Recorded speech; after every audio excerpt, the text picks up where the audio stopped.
Hey everyone! The mid lane meta is filled with melee champions right now like Irelia, Aatrox, and Akali. Once they get level 6, it can be really hard to deal with them as their ults make solo kills easy.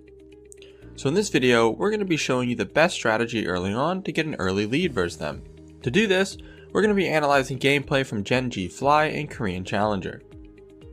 As usual, let's break down the matchup. Fly is playing LeBlanc versus Knight, the former rank 1 mid laner in Korea, on Irelia. LeBlanc has more range, more burst damage, and more wave control. When it comes to melee vs range matchups, wave clear isn't as big of a deal because melee champions shouldn't be able to use their wave clear without getting punished. So in this case, Irelia does have more wave clear than LeBlanc, but doesn't really matter since she's ranged. And finally, Irelia wins in extended trades. Knowing this, let's make a game plan. Mission 1, slow push the wave. Getting a slow push is easy in melee vs range matchups, you just need to get any kind of push lead, which should come naturally, then last hit. Mission 2, harass when they go for CS. This is a staple mission for good reason. Harassing them when they go for CS is the easiest way to land skill shots, it can make them miss the last hit. Mission 3, punish accordingly. With the addition of turret plating, we have a few different options on how to snowball with the health lead we should have. It could be solo kills, tower gold, or just making them recall from being too low. Alright, let's get into the gameplay. As laning starts, Irelia is playing pretty far back, which is standard. She wants to avoid any harass from Fly right now. Fly doesn't need to do anything yet because for a slow push you only need a small push lead.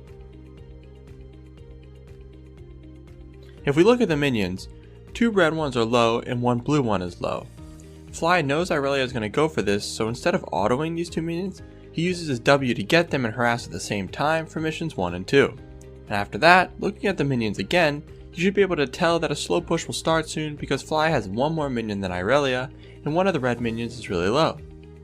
Like I said, it's very simple and it should come naturally from harassing. The next wave is arriving now, so Fly is going to focus on a few last hits while the wave stacks up. While doing that though, Irelia uses her E to grab a last hit. Pay attention to LeBlanc's movement right after that happens. She suddenly gets really aggressive and walks straight towards Irelia. There are 2 reasons for this. 1, Irelia can't trade back if LeBlanc W's in like we saw in the first trade. And 2, LeBlanc is 1 minion away from hitting level 2, so he's positioning himself to punish if Irelia doesn't back off and respect it. As expected, Irelia doesn't give Fly any openings, but this kind of movement before you hit level 2 will easily catch lower elo players off guard. Now Fly is just going to collect a CS and push the wave into the tower. As the wave crashes, Fly hits Irelia with a Q and an auto for mission 2. Something super important and super simple about this to take note of though. He doesn't just use Q, he autos as well. Autos should be a big portion of your early harass in these kinds of matchups. I know it sounds obvious, but after the latest batch of user reviews, we saw that the players rarely use their auto text to harass, even though the players were ranked from gold to diamond. Anyways, the third wave is here now, which is the wave you want the slow push to crash. If you only last hit like Fly did so far, this should happen by itself. The main reason you want the wave to crash on the third and not the second is that the third wave has a cannon, meaning you will get more tower damage and a longer window to harass.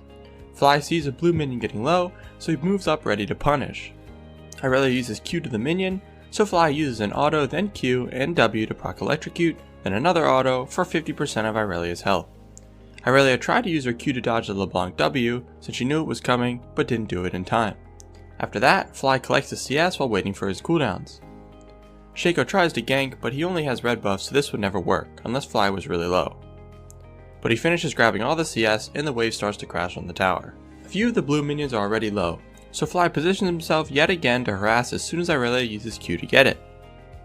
He uses Q to mark him since he's about to go for this cannon minion, but Irelia waits for the Q to fall off, then jumps to the cannon just in time to get it, then uses her W trying to predict the LeBlanc burst. This was a pretty smart play from Knight, predicting Fly would W in right as he got the cannon. I'm not sure the exact reason Fly didn't W in, he's either a 200 IQ player and knew Irelia would do that, or he didn't want to W on top of Irelia as the mark was falling off.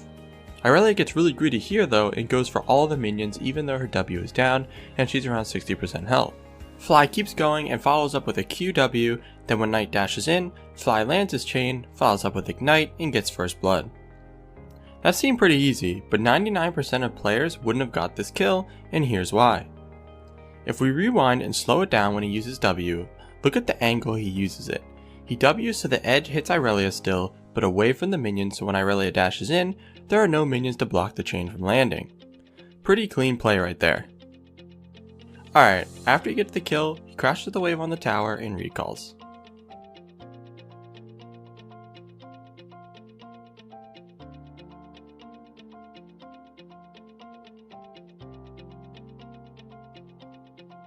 When he gets back to lane, the wave is pushing to him, and I'm sure some of you are wondering how Fly should go about mission 1 when in a situation like this.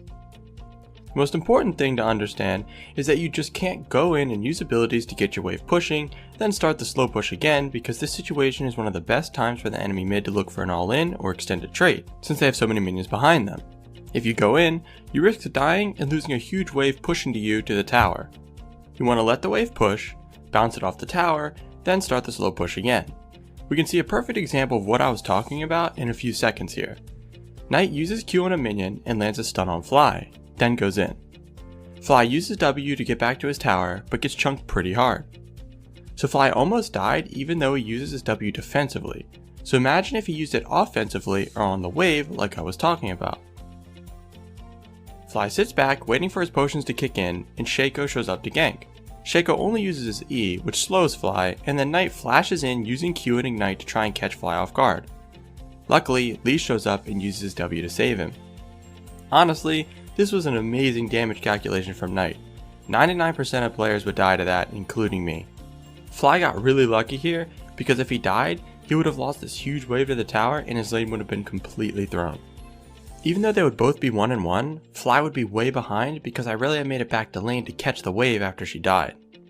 Lee helps Fly clear the wave, then it resets back to the middle.